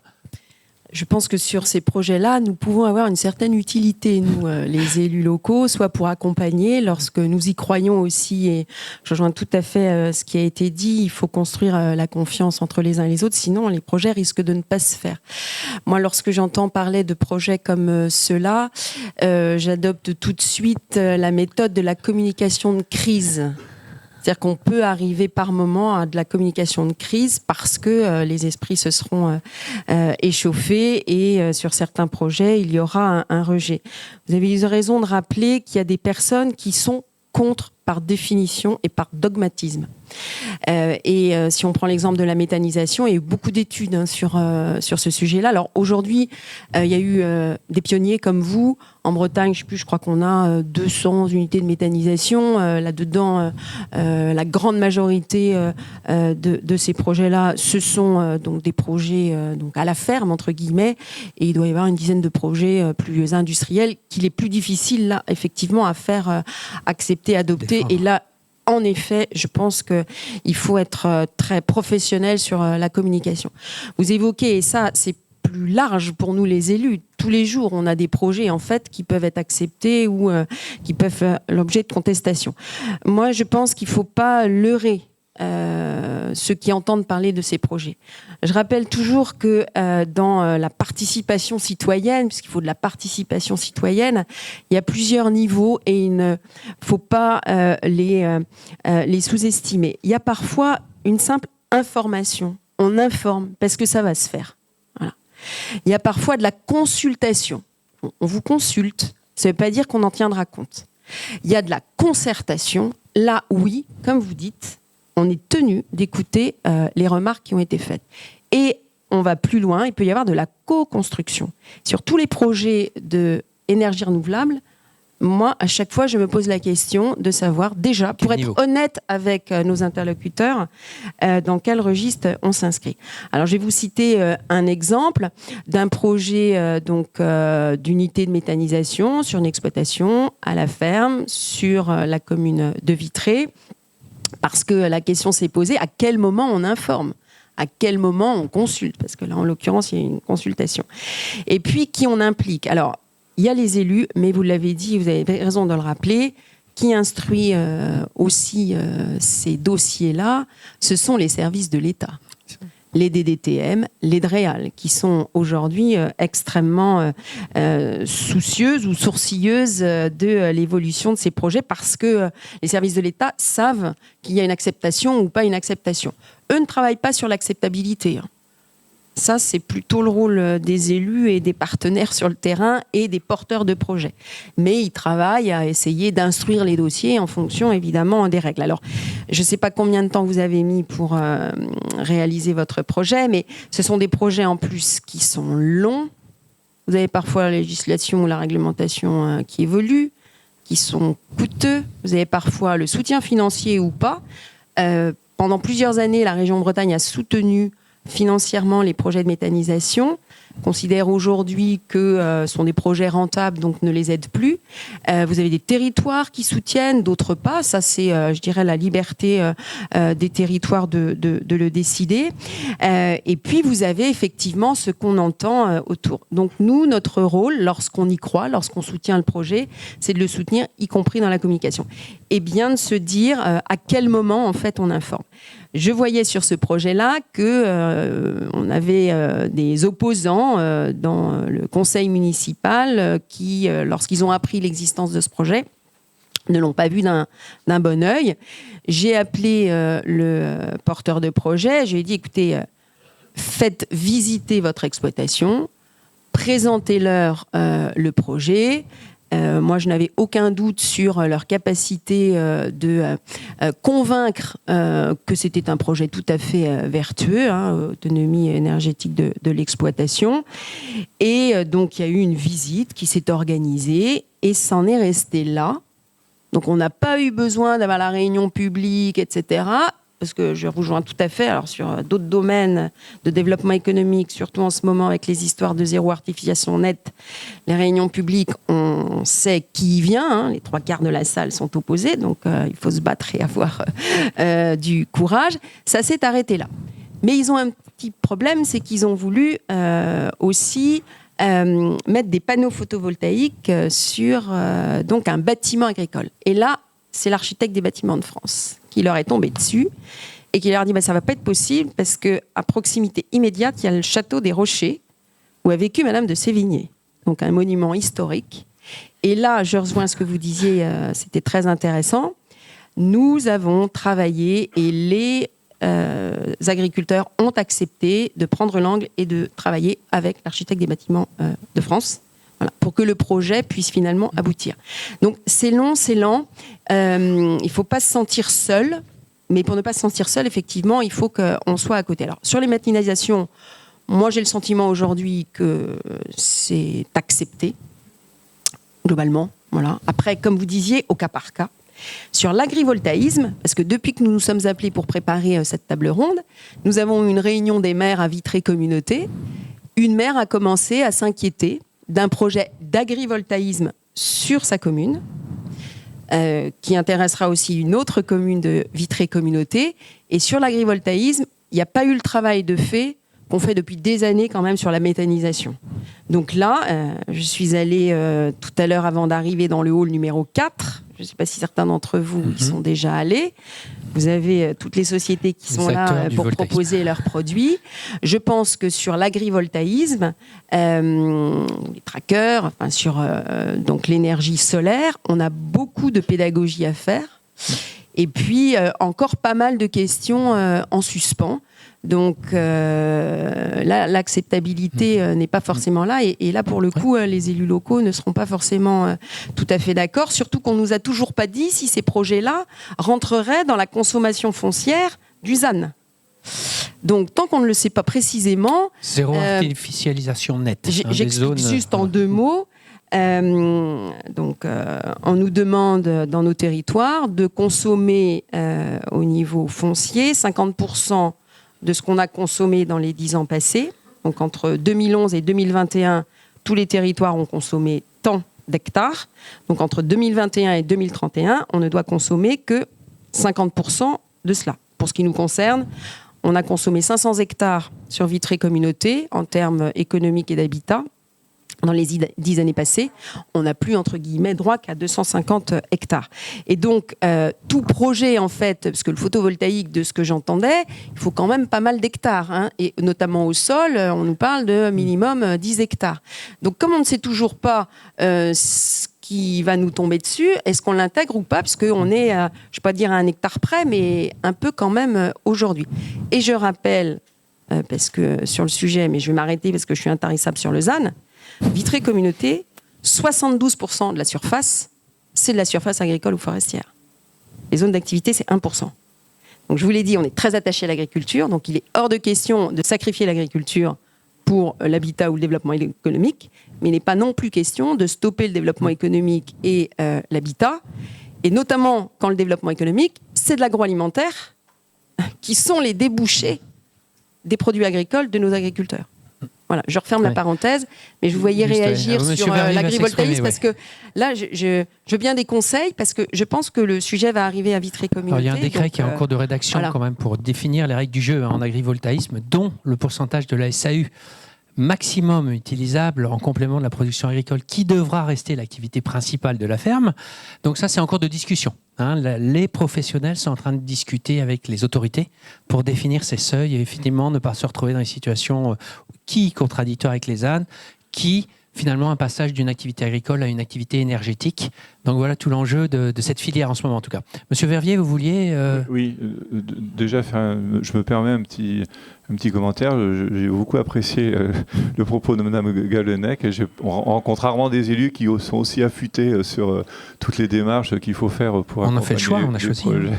Non, mais je veux dire, les administrés ont bien de la chance parce que d'avoir un conseil aussi averti, c'est vraiment super. Pour l'agrivoltaïsme, oui, comme je suis de la région du Sud, mon accent ne le dit pas, mais j'habite à Toulouse. On est depuis déjà plusieurs années sur des projets agrivoltaïques. Alors là, on va vraiment, vous avez raison, ça change de configuration. La méthanisation, c'est porté par des agriculteurs. L'agrivoltaïsme, pour l'instant, c'est porté par des développeurs.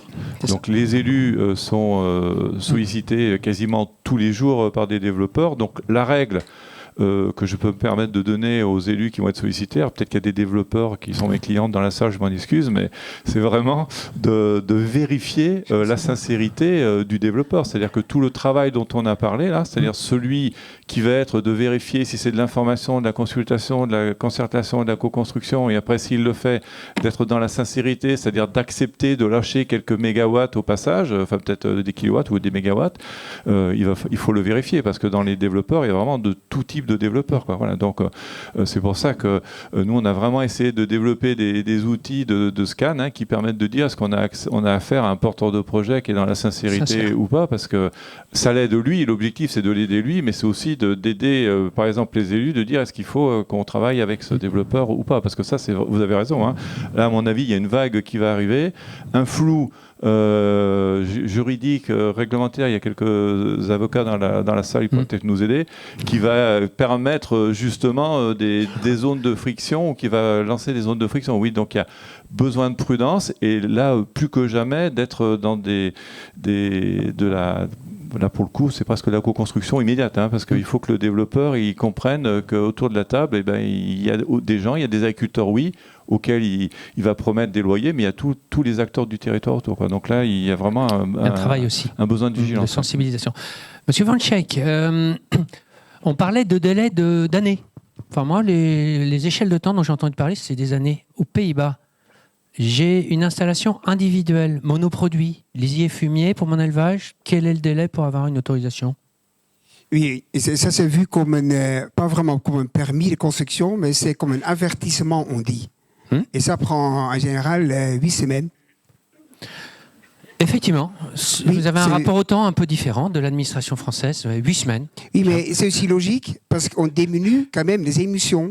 On améliore la situation environnementale. En France aussi, monsieur Vanchek. C'est juste un système différent. Ici, on fait... Mais j'ai dit ça, hein, mais il y a quand même... Le problème, souvent, ce n'est pas les riverains chez nous. Oui. C'est les ONG qui sont très bien organisés. Et même, on a eu un projet, c'était 12 installations en même temps qui sont liées par un réseau de biogaz. Mais après, la municipalité était attaquée par un ONG parce qu'ils ont donné le permis trop facilement. Donc ça passe encore au tribunal, mais le permis s'est donné. C'est arrivé en France aussi, où une préfecture qui avait autorisé a été attaquée aussi. Hein. Oui, donc... Mais surtout, c'est les ONG qui sont plus difficiles chez nous que les riverains. Donc, il faut prendre en compte ces ONG. Il faut aussi discuter. On peut discuter avec elles, celles que vous avez en tête. Faites attention à ce que vous dites. C'est enregistré quand même. Hein. Il y a des types d'ONG qui sont quand même contre l'agriculture intensive ou contre l'agriculture d'élevage. Donc, ce n'est pas une remise en cause du projet lui-même, mais de l'agriculture et du modèle agricole, quoi. Oui, c'est ça. Oui. D'accord. Donc, vous êtes confronté à ça aussi aux Pays-Bas. Oui, parce qu'aux Pays-Bas, on a quand même un problème d'azote et d'émissions d'ammoniac. Et soit il y a une école qui dit qu'il faut résoudre ça avec la technologie, et les autres disent oui, on a déjà essayé les technologies, maintenant il faut diminuer le nombre de bêtes. Et vous, votre croyance, c'est quoi pour la méthanisation ? La méthanisation. Qu'est-ce que vous pensez par rapport à la méthanisation ? Moi, je pense qu'il faut une combinaison des deux. Il y a des régions, il y a des endroits qui sont très près des réserves naturelles qui sont très susceptibles à l'azote. Et là, il faut peut-être enlever ça. Et les autres endroits, tu peux faire avec la technologie. D'accord. Donc, il y a toujours trouver. C'est un peu ce qu'on dit toujours, hein, projet territoire. Monsieur Levrel, tout à l'heure, on a dit on écoute sincèrement, on concerte, ou on co-construit, mais on concerte dans les cas qui nous occupent. Vous avez dit on a ouvert la boîte de Pandore, les voisins ils ont dit ouais bon il y a ça qui va pas. Qu'est-ce qu'on en fait sur le plan par exemple routier, parce qu'on peut imaginer quelques camions qui passent près de chez vous. Donc on les a écoutés, qu'est-ce qu'on en fait ?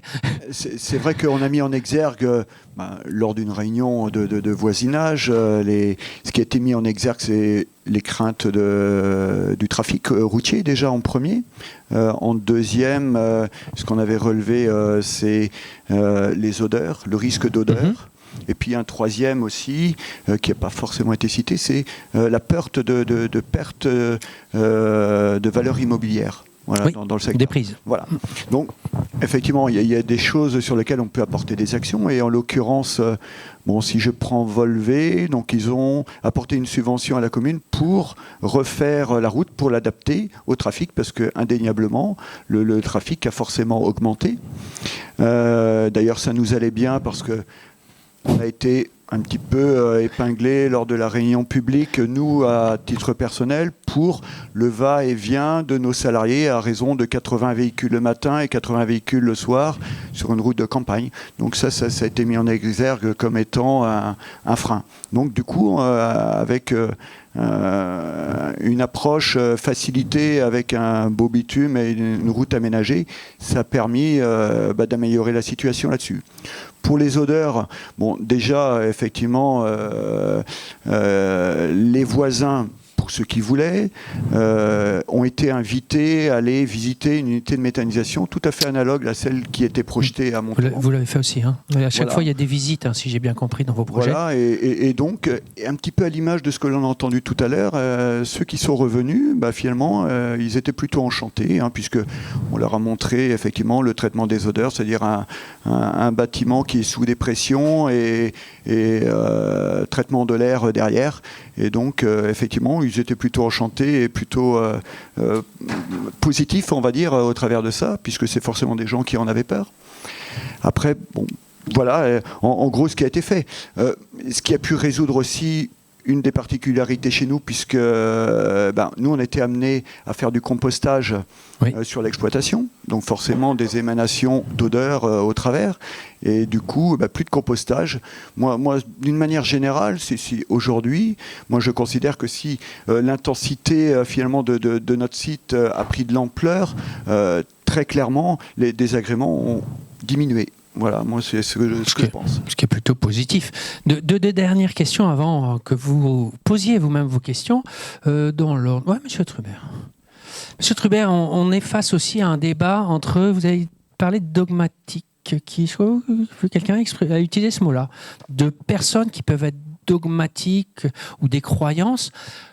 Comment vous répondez avec des faits et la science face aux dogmes ou aux personnes qui affirment haut et fort, ça fait ça? Parce qu'il y a des fois, on n'a pas la réponse à toutes les questions. Comment vous avez fait, vous, dans votre expérience, notamment avec le monde scientifique, pour répondre à ces nombreuses questions qui se posent, hein, Monsieur Levrel en a évoqué quelques-unes. Déjà, je voudrais compléter ce qu'a dit Madame, là. Effectivement, quand dans un secteur, les politiques ou les politiques ne sont pas forcément favorables à la méthanisation, ou même sont silencieux. Je pense que le silence, des fois, est peut-être bien pire que l'opposition. C'est compliqué. Du coup, il faut... en gros, l'État français demande des choses aux politiques, de mettre en place des choses sur leur territoire. Et c'est en amenant des réponses, nous, agriculteurs, qu'on peut répondre et un peu appâter les politiques, des fois. Notamment... vous êtes obligé aujourd'hui par rapport au plan énergie-climat. Moi, j'ai participé sur le plan énergie-climat de Rail Métropole. Quand on regarde concrètement, sans faire les solutions qui sont faites pour éviter les gaz à effet de serre, réduire les nitrates et tout, la méthanisation, elle pointe quand même beaucoup de bons critères. Voilà. Donc, du coup, c'est des avantages. Et si la communauté de communes veut remplir ses objectifs, elle est un peu obligée de passer par la case pour vraiment améliorer les choses. Voilà, donc ça c'était dit, et je trouve, moi, alors pour dénoncer, hein, surtout si c'est filmé, la région Bretagne notamment, on fait un zoom si vous voulez. Très silencieuse et trop silencieuse sur la méthanisation.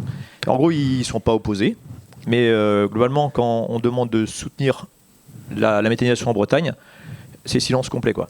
Et ça, c'est encore pire que d'être opposé, ou opposé, on peut montrer, mais là il n'y a rien, donc du coup il n'y a pas de rencontre, il n'y a rien. Voilà. Ça c'était en aparté.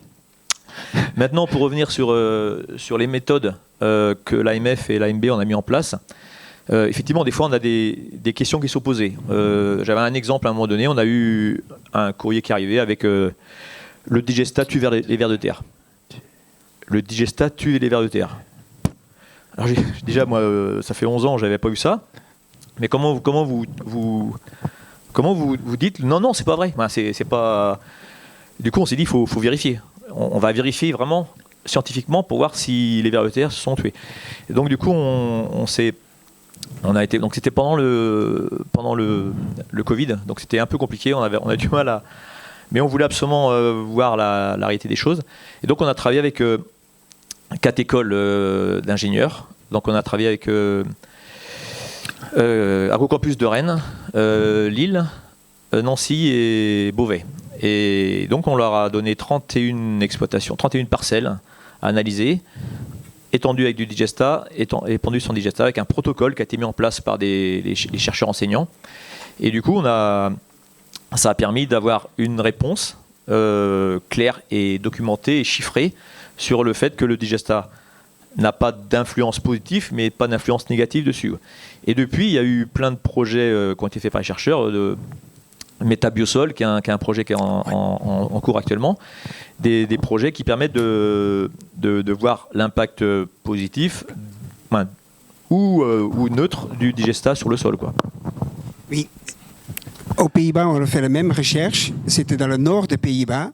Et là, tout le monde est étonné. Et l'effet était même positif. Il y avait plus de vers de terre sur le terrain avec le digesta que sans digesta. Mais la raison, une explication qu'ils ont donnée, c'est des gens qui appliquent le digesta utilisent beaucoup moins d'engrais. Et l'engrais, c'est pas bien pour le ver de terre, mais le digesta était très bon. Mais tout le monde a été étonné, mais même des chercheurs.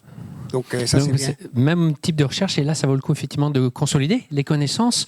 Concernant les médias, Monsieur Le Tué, les journalistes, on n'en a pas parlé pour l'instant. À quel moment on les met dans la boucle? Mais justement, ils vont savoir ce qu'on dit. Nous, on est transparent, écoute sincère. Donc allons-y. Comment vous avez géré les médias? Parce qu'en fait, vous pouvez être questionné. Enfin voilà, comment vous l'avez fait? Alors, je dirais que quand on parle de méthodo, là aussi, il faut effectivement être capable d'anticiper, de ne pas forcément attendre, mais aussi d'être transparent avec eux sur les moments de communication. Alors, le fait qu'on avait les élus avec nous et que les élus étaient aussi, ils ont des possibilités de communiquer vers le grand public. Oui. À Janzé, il y a le Janzé Mag. Sur le territoire de la Rechauffée, il y a aussi un Rechauffé Mag qui fait qu'ils ont pu communiquer en amont et en amont des médias sur le projet du territoire, puisque ce n'est pas un projet uniquement de Janzé, je ne l'ai pas dit, mais il n'y a pas que des agriculteurs des fermiers de Janzé, on a ouvert aux autres agriculteurs qui étaient autour, donc c'était important de préciser un petit peu les contours du projet au grand public. Et derrière, on a des médias, des journalistes locaux que l'on connaît aussi, par Ouest France, etc., qu'on a pu inviter, mais à des moments clés, en leur disant, voilà, vous comprenez que c'est important de communiquer plus large, mais après qu'on ait eu le temps de faire la communication riverain, il fallait quand même pas que les riverains apprennent par la presse le fait qu'on mette en place un projet. Donc il y a ça peut être désagréable. Une méthodo qui est importante. Et ils le comprennent aussi. Donc, il fallait plutôt, ça bien s'est bien faire passé. les choses par une chronologie cohérente. Monsieur Trubert, vous pouvez nous dire le titre quand vous êtes installé? Ça s'appelait comment l'article sur votre installation? Ça va gazer à GFZ. Voilà, ça va gazer à GFZ, c'était le titre de l'article. Donc pareil, donc là c'était Ouest France, c'est ça? Oui, avant le projet, j'ai fait venir le correspondant Ouest France sur la ferme en expliquant le même principe que j'avais fait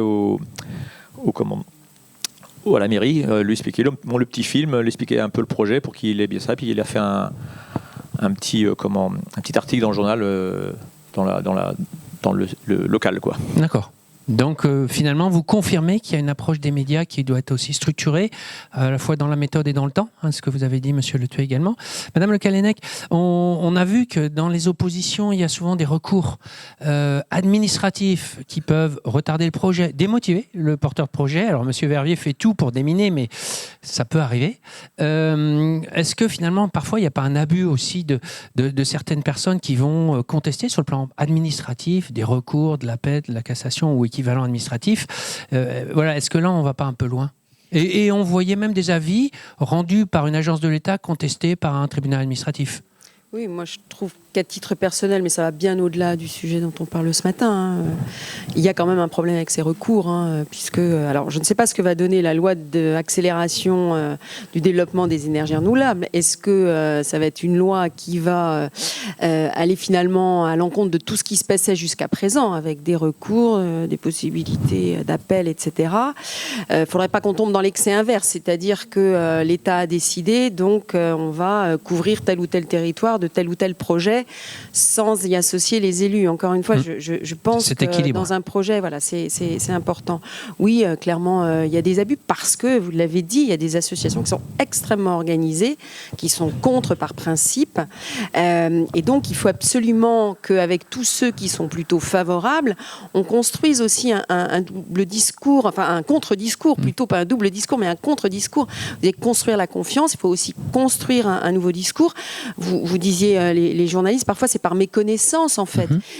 En plus, on a aujourd'hui les réseaux sociaux, donc voilà, le digesta tue le ver de terre. Enfin voilà, il y a des tas de slogans qui sont balancés comme ça maintenant, je dirais, en pâture à tout. Alors les gens ont tendance à vous dire il n'y a pas de fumée sans feu, il faut qu'on m'aille la regarder. Vous voyez, en fait, il faut aller après prouver scientifiquement. Alors, parce que ça fait avancer, entre guillemets, tout le monde et chacun. Mais voilà, il y a un énorme travail pour convaincre. Donc, c'est, j'ai envie de dire, toute la profession aussi agricole qui doit, si elle y croit, soutenir le projet. Le CIRPA fait son travail, Agriculteurs de Bretagne fait son travail. Voilà. Donc, je pense qu'il ne faut pas avoir peur, par contre, de s'affirmer à un moment donné. Et pour reprendre, alors, moi, je suis conseillère régionale, mais je ne suis pas dans la majorité. La méthanisation a été soutenue, hein, c'est ce que je disais tout à l'heure. Et effectivement, depuis quelque temps, moi, l'explication qu'on nous a donnée, parce qu'on a posé la question, c'est le modèle économique aujourd'hui est prouvé, donc il n'y a plus besoin de... voilà. Mais il reste des projets en Bretagne qui aujourd'hui sont contestés. Et là, en effet, c'est un silence un peu assourdissant. Parce qu'il y a eu aussi... un projet, je vous en parlais, hein, voilà, du côté de Châteaulin, qui a fait beaucoup parler. Donc, dès qu'il y a une catastrophe, évidemment, tous les antis remontent au créneau pour nous dire « Voyez, on vous l'avait dit ». Voilà. Il y a un exemple. Et les gens mélangent tout, en fait. Donc, il faut faire beaucoup de pédagogie, beaucoup d'explications. Les médias sont indispensables et incontournables, d'où ce que vous avez fait les uns et les autres, de montrer, de prouver, voilà. Et parce que les journalistes sont aussi des citoyens, donc, mais ils sont des citoyens qui ont en plus normalement l'esprit critique, mais dans le bon sens du terme, qui doivent aller chercher la juste information, voilà, et la preuve et ne pas, j'irais, véhiculer des choses qu'ils ont pu parfois entendre, qui ne sont pas vérifiées. Un journaliste, ça vérifie son info, voilà. Mais bon, s'il y en a dans la salle, je ne peux pas discuter. Il y en a, vous pourrez discuter. Vous en êtes peut-être un, non, quelque part. On en reparlera. Monsieur Verviers, vous aviez envie de vous exprimer, puis c'est un petit peu le mot de la fin, parce qu'après, j'aimerais bien que le public puisse vous poser des questions. Oui, parce que là, je crois qu'on arrive à un point de bascule actuellement sur tous les projets, parce que je pense qu'on est à un point où on va sortir d'une approche qui est efficace, qui fonctionne, c'est-à-dire il y a un contexte territorial, local qui est favorable à un projet, donc des élus qui se mobilisent et qui créent un environnement favorable, et les porteurs de projets sont sécurisés et peuvent aller défendre leur projet. Je pense que ça va bientôt disparaître, à part quelques rares cas. On en a un dans la salle, tant mieux. Nous, on a développé, quand on fait nos analyses, nos diagnostics, on regarde quelle est la capacité de l'équipe municipale en place à défendre un projet. Souvent, on s'aperçoit que c'est compliqué pour elle. Donc, ça veut dire que d'attendre que les élus soient là en soutien des projets, à mon avis, ça va devenir de plus en plus compliqué. En revanche, mettre en place ce dispositif qui localement fait la démonstration que oui, on a affaire à quelqu'un de responsable qui va être dans une approche positive du territoire pour faire que son projet soit en adéquation avec le territoire et pas qu'ils viennent le poser comme ça, ça va créer... En fait, moi je dis toujours aux porteurs de projets, aidez ceux qui veulent vous aider à vous aider. Ça veut dire qu'il faut permettre aux élus de dire, ok, maintenant je peux venir parce qu'ils sont dans une démarche sincère, un projet qui a du sens, donc je peux venir les aider. Si on est dans un projet qui est mal parti et puis qu'il y a de la cristallisation, de la contestation, qu'on voit arriver toutes les associations de France et de Navarre, les élus, ils vont reculer, quoi. Ça va être compliqué. Donc, on est vraiment à ce changement de culture, de travailler différemment et bien évidemment ouvrir les portes à tout le monde, y compris les médias. Et ce qu'a dit tout à l'heure Mme Le Guelnec, c'est-à-dire qu'il faut que ça soit une démarche d'information, de consultation, de concertation, de co-construction, il faut laisser du temps au temps. Et surtout, il faut prendre l'engagement. On vient vers vous et on reviendra vers vous pour vous donner le résultat. Et quand on dit ça aux médias, les médias, ils sont obligés d'attendre. Donc, ils sont obligés, même s'ils sont critiques, ils sont obligés d'attendre le résultat. Là, j'ai un exemple dans les PO sur une extension de décharge. Ça a super bien marché. Ils n'attendaient qu'une chose, c'était de découper le porteur du projet, Veolia en l'occurrence en morceaux. Ils n'ont pas pu parce qu'ils se sont engagés dans une démarche sincère et il faut qu'ils fassent la preuve. Donc, là, on est à un point de bascule. Il faut changer les façons de se positionner. Et malheureusement ou heureusement, je n'en sais rien, c'est le porteur de projet qui a toute la responsabilité de créer de la convergence sur son projet, mais de toutes les parties prenantes, y compris les élus, les médias et tout. Donc, voilà. Super. Merci beaucoup. Est-ce que vous avez des questions dans le public ? Oui. Alors, est-ce que vous pouvez vous présenter très brièvement, puis poser votre question ? Un grand merci pour ces interventions, un grand merci aux organisateurs. Timothée Dufour, avocat, plutôt de la cause agricole, je vous le dis tout de suite. Je voulais juste rebondir sur le titre et sur toutes vos interventions. Quand on parle d'acceptabilité sociale, à mon sens, elle n'est pas seulement en amont du projet, elle est tout au long du projet et jusqu'à la fin du projet, voire même au renouvellement. Et pourquoi je dis ça ? Parce qu'on a parlé, Madame la Présidente a parlé un peu de recours. L'objectif, et on est clair, c'est zéro recours, zéro contentieux. Donc zéro recours contre les permis, zéro recours contre les autorisations ICPE, mais aussi, et je parle du terrain, zéro recours sur ces fameuses actions de troubles anormaux de voisinage. Parce que ce que je vois sur le terrain, c'est que les associations environnementales, à défaut d'avoir obtenu l'annulation du permis, à défaut d'avoir obtenu l'annulation des ICPE, vont sur le terrain des troubles. Donc la question que je vous pose, c'est comment vous travaillez-vous cette acceptabilité sociale après ? Personnellement, moi, ce que je préconise toujours, ce sont des réunions de comités, organiser un comité en amont, mettre en place une ligne téléphonique, mettre en place des journées portes ouvertes. Comment vous le vivez ? Ce serait intéressant d'avoir votre retour. Une fois que le projet est lancé, peut-être une opposition qui n'a pas réussi et qui continue par des actions de terrain en proximité. Comment vous faites est-ce que vous avez été confronté à ces situations ? Peut-être M. Verviers, vous exprimez, qui s'exprime qui veut. Au niveau de l'AMF, on encourage pendant tout l'exploitation de la méthanisation de faire une communication positive. Donc déjà, on a créé la charte des bonnes pratiques AMF qui met en place tous les éléments et on est certifié par un organisme extérieur qu'on peut afficher sur nos sites pour communiquer sur le bon fonctionnement et le bon suivi de la méthanisation. On est tenu de faire une porte ouverte tous les 2 ans sur nos sites, ça c'est dans la charte AMF. D'ailleurs à ce sujet, il y a 55 méthaniseurs qui sont ouverts en France le week-end prochain. Et donc il y en a effectivement un ou 2 en Bretagne. Et moi j'avais ouvert en 2012 avec Agriculteurs de Bretagne l'ensemble de ma ferme avec la volaille, le lait et la méthanisation. Et voilà, donc c'est vraiment important de continuer à ouvrir parce qu'en fin de compte, ce qui se passe, c'est qu'on s'aperçoit aujourd'hui la problématique en cours de construction, c'est qu'on a un projet de taille modeste, du style déclaration, et le projet, au bout de 3 ans, évolue.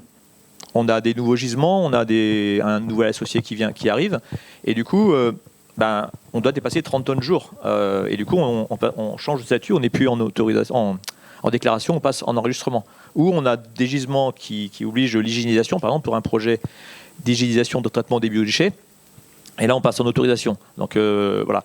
Là, ça complexifie beaucoup les choses. Et si on n'a pas continué à parler tout le temps, on se retrouve avec le même problème, avec des opposants, quoi. Donc restitution, écoute, des boucles, finalement, ce que je crois entendre, régulières de communication. Est-ce qu'il y a une autre question ? Oui. C'est pas une question, c'est plutôt un témoignage. Donc Hubert Paris, maire de Janzé et vice-président de Rochauvet Communauté. Ce qui est important, nous, en tant qu'élus, c'est de donner une philosophie. Et depuis 2008, au niveau de Rochauvet Communauté, on a beaucoup travaillé sur tout ce qui était énergie renouvelable. Et donc on crée les conditions sur un territoire, qui est un territoire 16 communes, simplement 27 000 habitants, mais on crée des conditions d'acceptabilité. Et je crois que c'est sur du long terme. On n'a pas attendu le PCAET pour déjà travailler sur des chaufferies bois. La première a été mise en place avec le réseau de chaleur à Janzé, parce qu'on travaille avec les agriculteurs sur le bois bocage et on impose aux prestataires un minimum de bois bocage dans nos cas de chaufferie.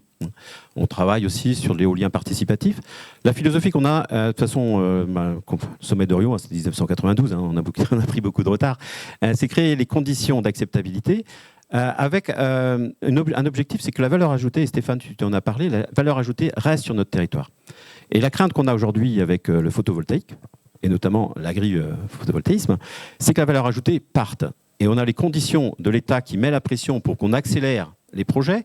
Je prends un exemple. Nous, on a une carrière qui appartient au groupe Lafarge, avec un délaissé de carrière. On a changé le PLU. On a accepté de faire du photovoltaïque, puisqu'on est sur une zone NC. On n'est pas sur une zone agricole. Mais à droite et à gauche, ce sont des terres agricoles. Je ne sais pas s'il y a la presse, là, mais bon, je ne me gêne pas pour le dire. Donc, Lafarge a vendu son terrain à Total Énergie, 55 000 € de l'hectare. Donc un projet d'agri-photovoltaïque qui serait mené par des agriculteurs pour que la valeur ajoutée reste sur notre territoire, j'ai peur que demain ça ne soit plus possible. Alors que depuis 2008, notre volonté politique, c'est que cette valeur ajoutée reste sur notre territoire. Et donc je ne me gêne pas pour le dire, parce que les agriculteurs qui vont savoir que c'est peut-être bien de vendre ces terres ou faire du pseudo-photovoltaïque avec quelques moutons qui seront et puis on vend nos terres ou on les loue à Total Énergie, qui se donnera une belle image, ça sera plus rentable que de produire du lait. Donc je ne me jette pas pour le dire, bon, tous les gens dans la salle me connaissent. Et je crois que c'est important, garder la valeur ajoutée au niveau du territoire et donner les moyens de le faire. Et comme on a pu le faire avec, t'as oublié de dire, c'est quand même 55 agriculteurs sur Enerfé, c'est quand même pas rien, quoi. Merci. Donc on connaît le sujet de l'an prochain, c'est l'agrivoltaïsme. On en reparlera. Une autre question ? Non, c'est une blague. Oui.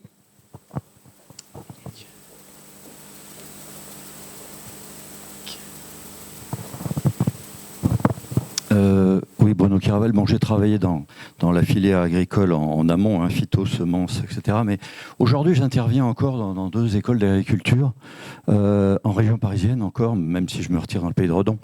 Je revois des jeunes céréaliers. Et là, autant le modèle vertueux agricole, effluent d'élevage, système autarcique, etc., est extrêmement vertueux, et je le trouve formidable. Autant j'entends ces jeunes marnais, etc., qui me disent « je vais installer, je vais prendre la succession de mes parents, et il y aura une méthanisation ». Et là, je m'interroge sur l'acceptabilité sociétale, de savoir comment vont-ils défendre dans la Marne, en Seine-et-Marne et ailleurs, un modèle qui ne s'appuie pas sur l'utilisation des effluents d'élevage. Oui, Monsieur Trubert, si vous voulez répondre.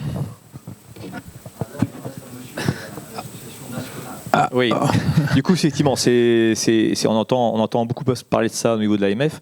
Quand on a 65% d'effluents d'élevage et qu'on est sur un site d'élevage, on comprend. Quand on est en grande culture, qu'il y a intérêt d'aller mettre des cultures pour faire de l'énergie. Donc déjà, il faut voir un peu le modèle actuel, tel qu'il est, parce qu'il faut toujours faire un T0. Comment sont les céréaliers aujourd'hui ? Ils font de la betterave, ils font des céréales, du maïs ou certains font du mucanthus ou des choses qui vont... Et quand on va à la destination de tous ces produits-là, on s'aperçoit qu'il y a certains du blé ou du maïs qui va faire de l'éthanol. Donc globalement, c'est du maïs, c'est du blé qui va faire de l'éthanol, c'est de la betterave qui va faire... aussi souvent de l'éthanol. On a du colza qui fait de l'huile, on peut faire 15% du gazole aujourd'hui, c'est à base d'huile. Et quand on fait le bilan énergétique, juste pas pour mettre à charge les deux structures, mais quand on fait sur un hectare de colza, si on fait le rapport, on fait marcher une voiture 17 000 km. Si on fait un hectare de culture qu'on met en méthanisation, on fait 70 000 km. Donc le rapport énergétique en méthanisation est supérieur Donc il faut faire le bilan, le cycle de vie, donc l'ACV de l'exploitation avant, faire le cycle de vie après, voir l'externalité positive de l'installation. C'est que en général, l'exploitation dans la Marne va utiliser beaucoup moins d'engrais chimiques. Souvent, les céréaliers, ils manquent de matière organique sur leur culture. Là, ils vont avoir la matière organique qu'ils vont faire. Souvent, ils sont près d'une grande ville, ils vont traiter des biodéchets de l'entreprise, de la commune auprès, ils vont faire et ils vont ramener la matière organique. Depuis janvier 2024, je crois que on est obligé de traiter tous les biodéchets et retour au sol. Il ne faut pas que l'agriculture devienne l'épuratoire des villes. Il faut que l'agriculture utilise les biodéchets et en ait une valorisation financière pour arriver à à vivre et voilà. Les produits céréaliers, il y a une fluctuation très importante des produits agricoles. La méthanisation avec des contrats indexés sur 15 ans en injection et 20 ans en cogénération, ça permet quand même de stabiliser. Et un jeune qui s'installe aujourd'hui, qui part en méthanisation, il est assuré que pendant 20 ans, il y a une partie du revenu qui est assurée, quoi. Et ça permet de maintenir les agriculteurs sur les secteurs. Et si les agriculteurs n'arrivent pas à vivre, ils arrêtent. Hein, puis ça fait des friches. Monsieur Verviers, vous vouliez compléter? Oui, j'ai accompagné, je crois que c'est le premier projet méthanisation dans l'Aude, qui était un céréalier. Pas les céréales des grandes plaines d'Abos, mais les céréaliers quand même.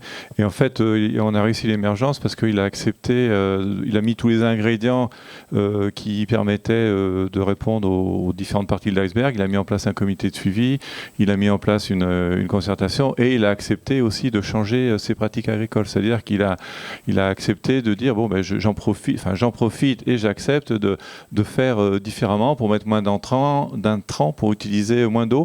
Donc, en fait, il y a deux voies que j'entends là, sur lesquelles il faut être vigilant. C'est la première, c'est on va faire la démonstration, c'est un peu comme les lombrics tout à l'heure, on va faire la démonstration que ce que vous dites est faux.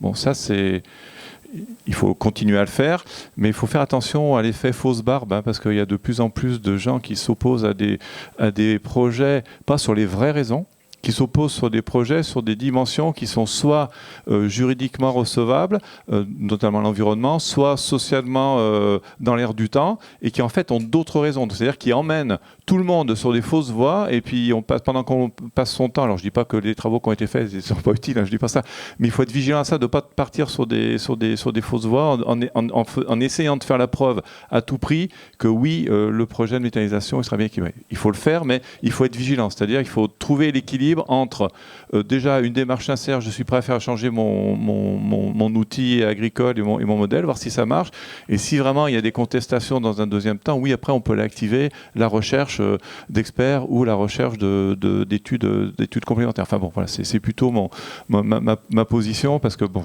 j'aperçois qu'il y a quand même de plus en plus de tactiques pour emmener les porteurs de projets sur des voies longues et coûteuses, quoi. Ouais. Déplacer le débat. Est-ce qu'il y a des questions? Une question, une par une, on les prend. Non? Pas de questions dans la salle? Bon, eh bien c'est que vous avez dû être très clair. Je vous remercie. Je crois qu'on peut applaudir nos invités. Un grand merci. Et puis rendez-vous au SPACE 2024 et bon salon.